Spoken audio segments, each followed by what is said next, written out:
Estás ahí, Señor, que tú nos amas, nos aceptas tal y como somos, que tú perdonas nuestros pecados, Señor, que tú nos limpias de toda maldad.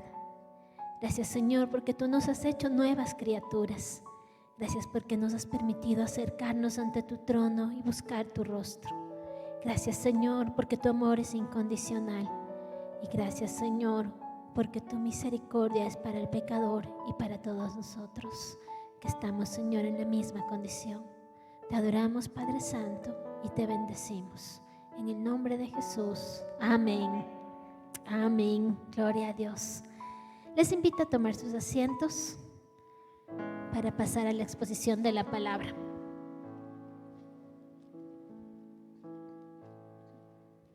Esta semana estuvimos festejando el Día de la Mujer y me pidieron pues que la reflexión esté enfocada en torno al Día de la Mujer.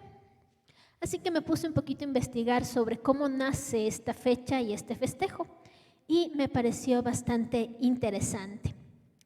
A finales del siglo XIX, vemos que en distintos lugares del mundo se alzaban voces de mujeres y de distintas personas para luchar contra la discriminación, para protestar sobre situaciones de injusticia social, sobre todo enfocados en temas con la participación de la mujer en la sociedad, buscando la igualdad de condiciones con el hombre, por ejemplo, en temas laborales, ¿no es cierto?, que haya un salario similar por el mismo número de tiempo de trabajo o muchas otras condiciones que eran bastante negativas para las mujeres. En otros lados ya se habían alzado voces para buscar que la mujer pueda acceder a la educación en la misma condición que los hombres y también pues voces en cuanto a situaciones de maltrato o de tantas otras situaciones de injusticia social. Como que empiezan a levantarse ciertas manifestaciones, pero no es hasta 1919, cuando en el contexto de una protesta sindical donde trabajaban muchas mujeres en una empresa textil, que se da un levantamiento, quiere darse un levantamiento, les cierran las puertas de esta fábrica y por las condiciones laborales bastante adversas en que trabajaban estas mujeres, pues se da un accidente laboral. Y esta fábrica se incendia con 140 personas dentro, de las cuales más bien dicho, 140 personas mueren, que se quedan ahí encerradas, y de ellas 126 eran mujeres jóvenes, trabajadoras de la industria textil. Y a partir de esto es como que se les da un poco más de importancia a esta fecha, y pues un año más tarde se proclama el Día Internacional de la Mujer Trabajadora, que más adelante pasa a ser el Día Internacional de la Mujer. A partir de esa fecha, pues cada 8 de marzo hay protestas buscando el tema de la inclusión, el tema de los derechos de las mujeres, que hasta cierto punto son bastante positivos porque buscar la equidad es algo que va muy de la mano a lo que Dios quiere.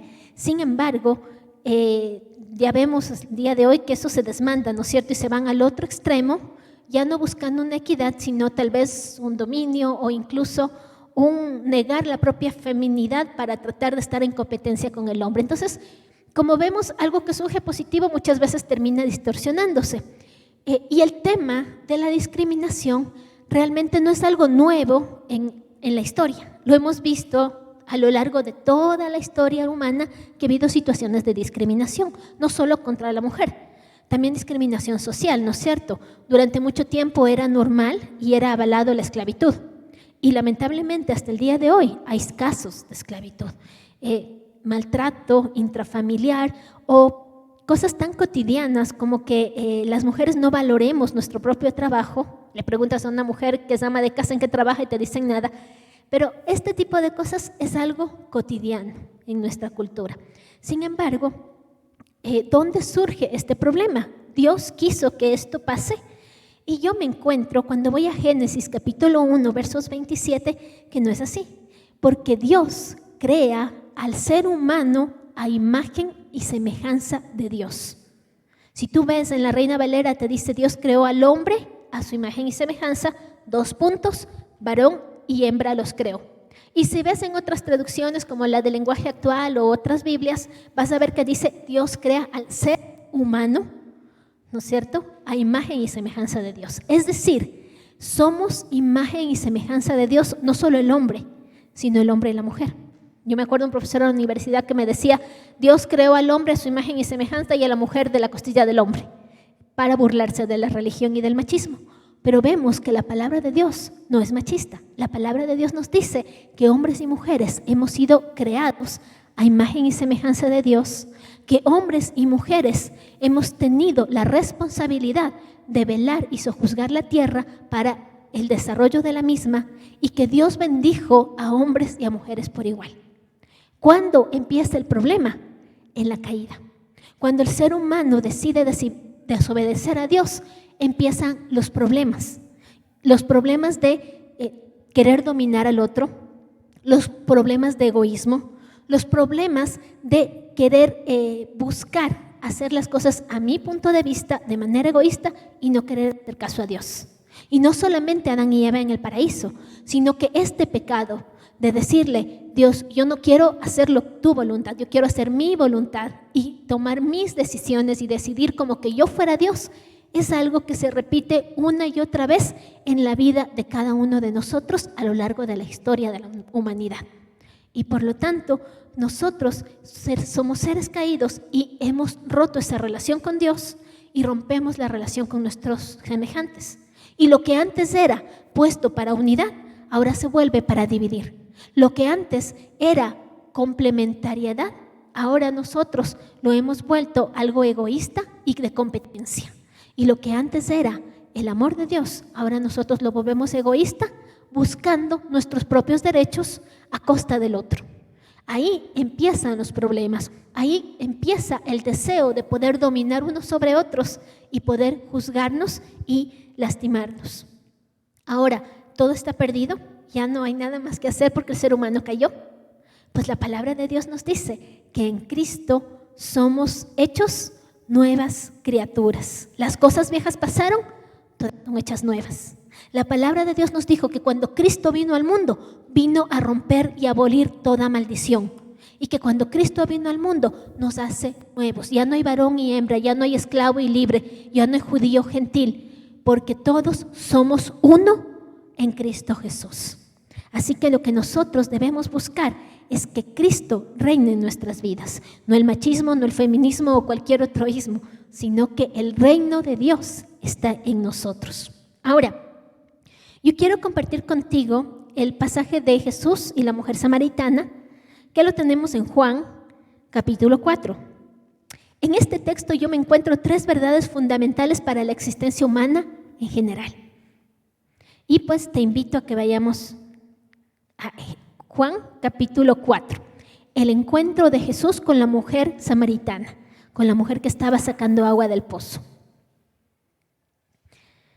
Algo que me encanta y me fascina de Jesús es cómo Él, con su actitud hacia las mujeres en el día a día, es bastante, equitativo. Como Él no se pone, nunca vas a ver a Jesús haciendo una marcha por el derecho de las mujeres o una marcha por cualquier otra situación como ahora se hacen marchas ahora, ¿no? Pero con su modo de actuar, con su manera de vivir la vida y de tratar a los demás, tiene una actitud bastante contestataria contra el sistema. Tiene una actitud que denuncia a una sociedad injusta, machista y legalista, solamente por cómo Él se acerca a los demás. En Juan capítulo 4 nos dice que a Jesús le era necesario pasar por Samaria. Tomemos en cuenta algo. En Juan capítulo 4, verso 4. Los judíos y los samaritanos no se llevaban entre sí. Tenían cierta idea negativa los unos de los otros.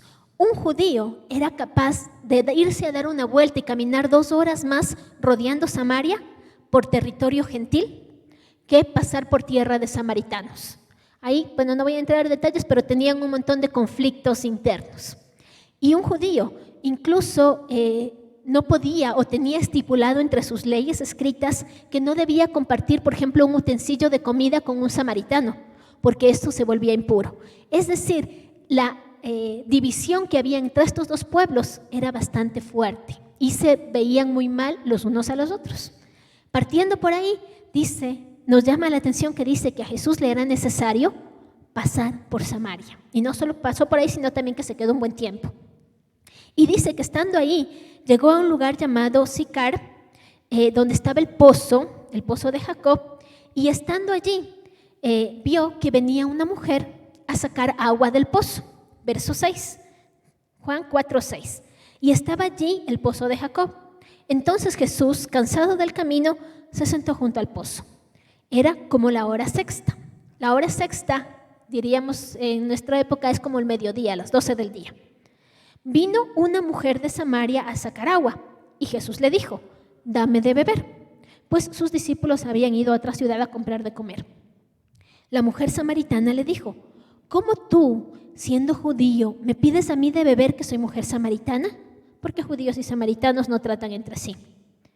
Miren aquí lo que está pasando. Jesús se acerca a esta mujer y habla con ella con total naturalidad. Algo que tal vez a nosotros nos parezca normal y natural, ¿no es cierto? Porque sí nos acercamos y conversamos. Pero en ese tiempo y en ese contexto, ese acto era bastante revolucionario. ¿Por qué? Primero te decía, judíos y samaritanos no trataban entre sí. Segundo, era mal visto que una mujer hable con un hombre desconocido en público. La mujer podía hablar con su esposo y dentro de la casa, pero no en público, y menos con un judío.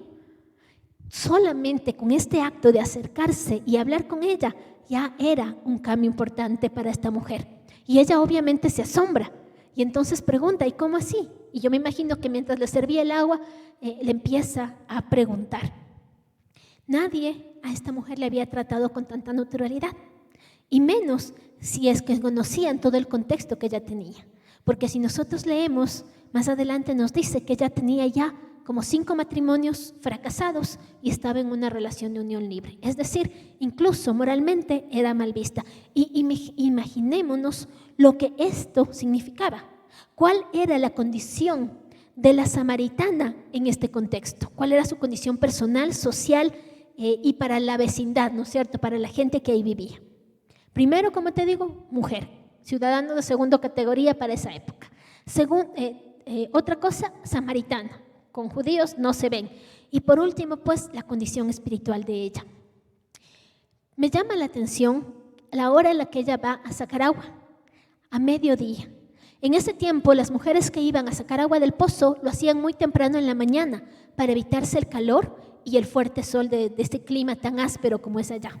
Sin embargo, ella va a mediodía, cuando no hay nadie en ese lugar. ¿Por qué? Prácticamente ella se está socialmente aislando. Algún momento hablaba con una persona que no se relacionaba, que era bastante asocial, y esa persona tenía un autoconcepto muy negativo de sí mismo y prefería tomar distancia. Yo pienso que es lo que le pasaba a esta mujer. Como se sentía que no valía y que no era merecedora de nada ni de nadie, pues prefería irse a un horario incómodo, pero cuando no tenía nadie que la juzgue y no se encontraba con nadie ni tenía que dar razón a nadie. Una actitud bastante defensiva. Sin embargo, se encuentra ahí con este hombre, con un judío, y le pregunta como que nada, dame de beber. Y ella pues le da. Y empieza aquí una conversa entre ellos. Como te digo, en este acto Jesús rompe más paradigmas sociales que cualquier acto de protesta que hagamos hecho nosotros más adelante, y actúa en contra de una sociedad machista, racista y legalista. Segunda verdad que yo encuentro en este texto: el ser humano está en constante búsqueda de algo que sacie su sed espiritual, pero nada puede saciar su sed sino la fuente de agua viva. Esa fuente de agua viva es Cristo. ¿Cuántas cosas nosotros hacemos para llenar nuestro vacío espiritual? ¿Cuántas cosas nosotros muchas veces tratamos de que llenen nuestra vida y buscamos, no sé, en las relaciones de pareja, por ejemplo, buscamos que sea nuestra pareja el que llene ese vacío, esa necesidad de aceptación, esa necesidad de afecto y de amor que tal vez sentimos del que carecemos? Y caemos en una relación tal vez tóxica, dependiente y que nos lastima y nos deja más amarguras que beneficios. Al menos ese era el caso de esta mujer. Relación tras relación fracasada.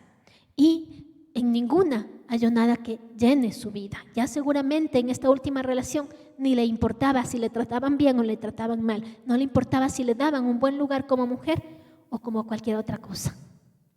de todos modos, el encuentro con Cristo le cambia la vida.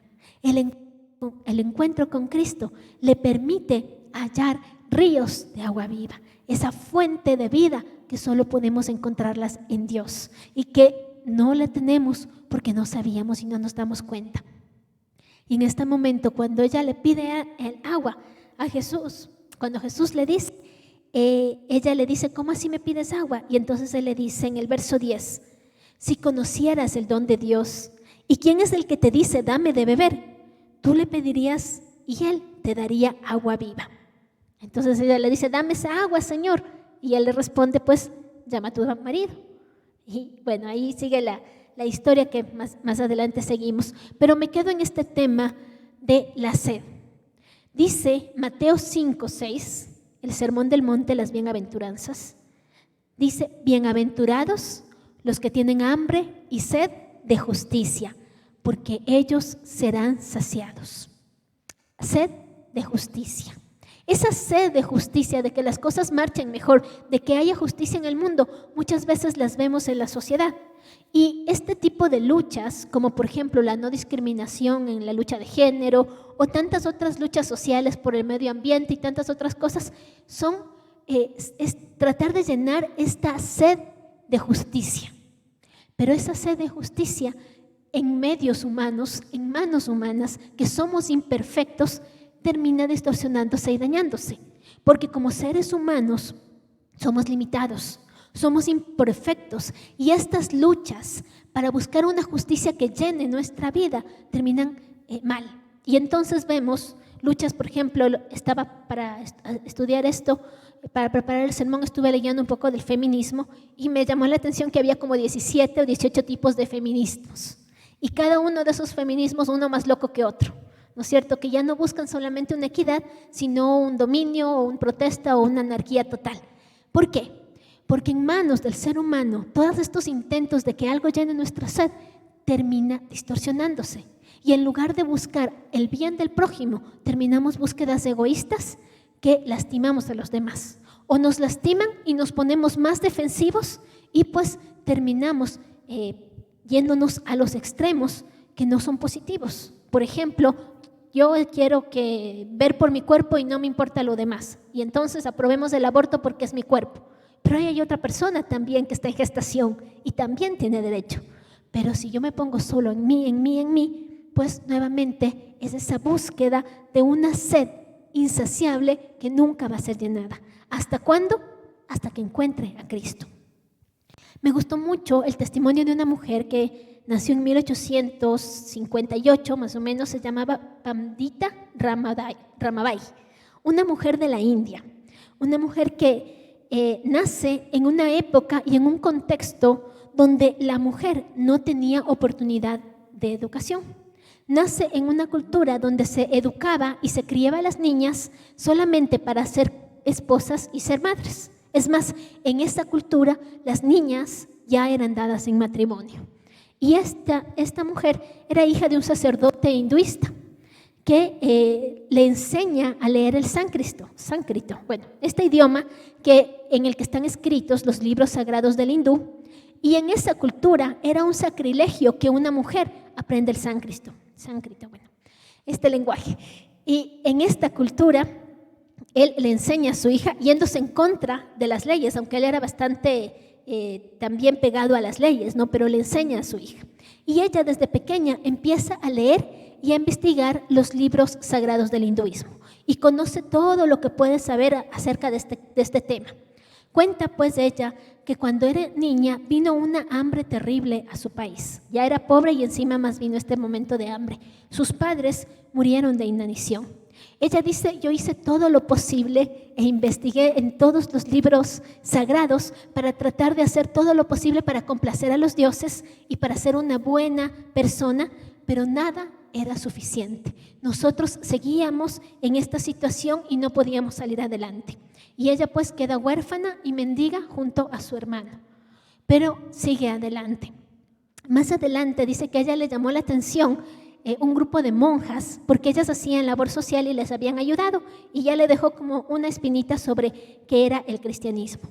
Ya adulta decide estudiar medicina, aún en contra de lo que pensaban en su cultura, y se va a Inglaterra para estudiar medicina. Ahí va a vivir junto con unas monjas, y dice que ellas le indujeron a este pasaje, al pasaje de Juan capítulo 4.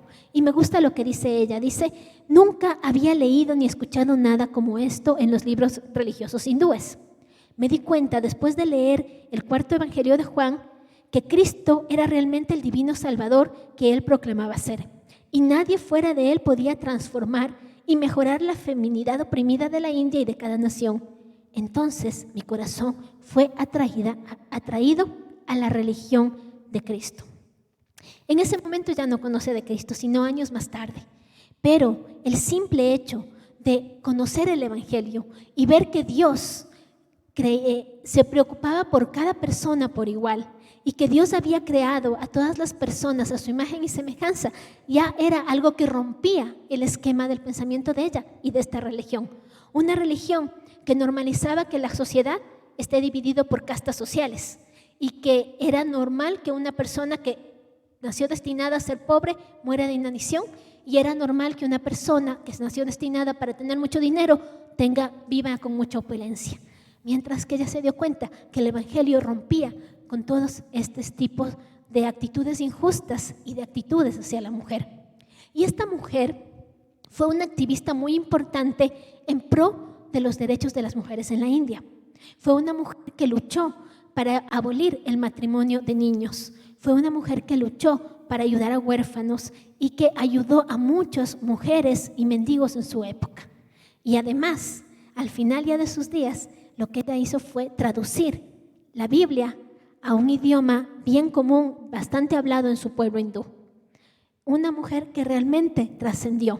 De hecho, el título de pandita ha sido un título que se confería a los religiosos hombres del hinduismo, y ella pues logró ese lugar como de doctor, cuando ninguna mujer podía acceder ni siquiera al estudio de los textos religiosos.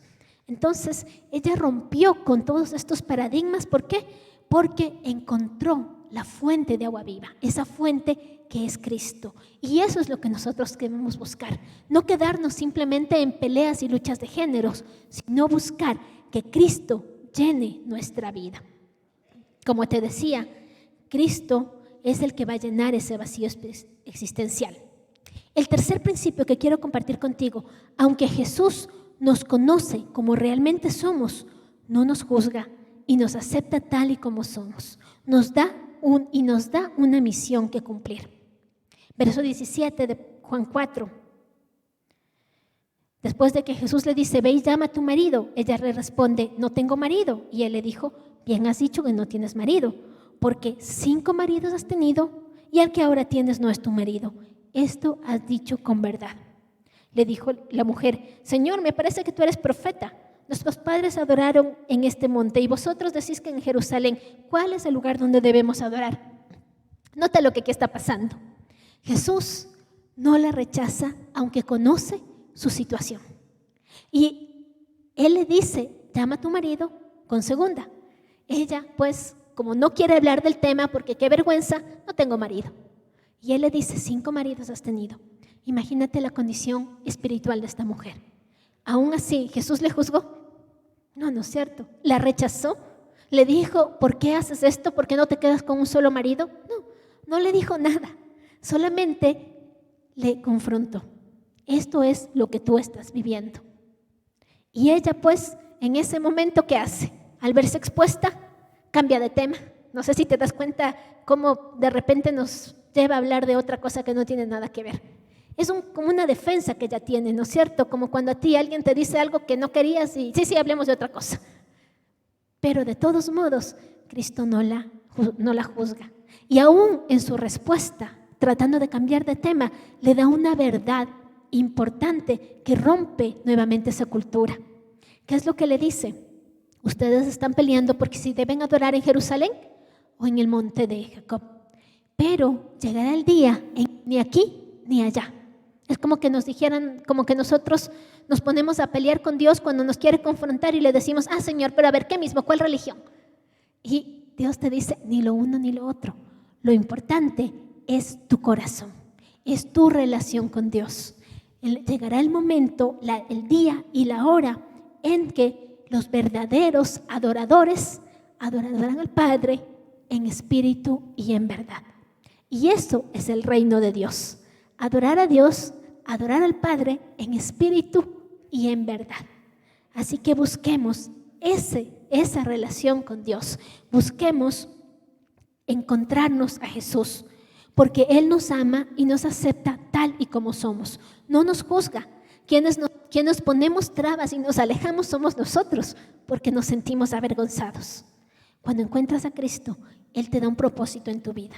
Y a esta mujer le dio el propósito especial. Le llamó a compartir el evangelio a tantas otras personas. Me encanta cómo finaliza este texto, porque ella le dice: Señor, va a venir el Cristo y Él nos va a contar lo que va a ser la solución. ¿Y qué le responde Jesús? Yo soy el que habla contigo. El yo soy del Antiguo Testamento, el yo soy, el eterno, ese es Jesús. Y a nadie, ni a sus discípulos, le vemos que Jesús se haya presentado y se haya revelado con tanta naturalidad y diciéndole: yo soy el Cristo, sino a esta mujer. Lo cual nos muestra que Dios no hace acepción de personas. Y estés en la situación que estés de pecado, no te va a rechazar, sino que te acepta. Es más, te da un propósito, el ser luz. La samaritana pasó a ser de ser una mujer excluida y juzgada a ser luz y a ser la primera gran evangelista de Samaria. Como vemos, en conclusión diríamos: primero, hombres y mujeres fuimos creados a imagen y semejanza de Dios. Y caímos, y en nuestra condición caídas nos alejamos de Él. Pero en Cristo tenemos restauración. Segundo, Jesús rompió con estos estereotipos culturales y sociales. Y como iglesia somos llamados a hacer lo mismo, a romper con estereotipos de injusticia. Y tercero, y en el Día de la Mujer, este va para las mujeres. Mujeres, Dios nos ama tal y como somos. Asumamos nuestro lugar como hijas de Dios. Asumamos nuestro lugar como servidoras de Cristo. No se trata de estar peleando por tener un lugar en un mundo de hombres, como muchas dicen. Se trata de asumir el lugar que Dios nos ha dado y vivir como Dios nos ha llamado, dándonos ese lugar de mujer hecha a imagen y semejanza de Dios. Ese llamado de servidoras de Dios y compartir a todo mundo la palabra de Dios. La samaritana es un ejemplo de cómo Dios transformó un pueblo entero a través de la prédica de esta mujer. Hagamos nosotros lo mismo.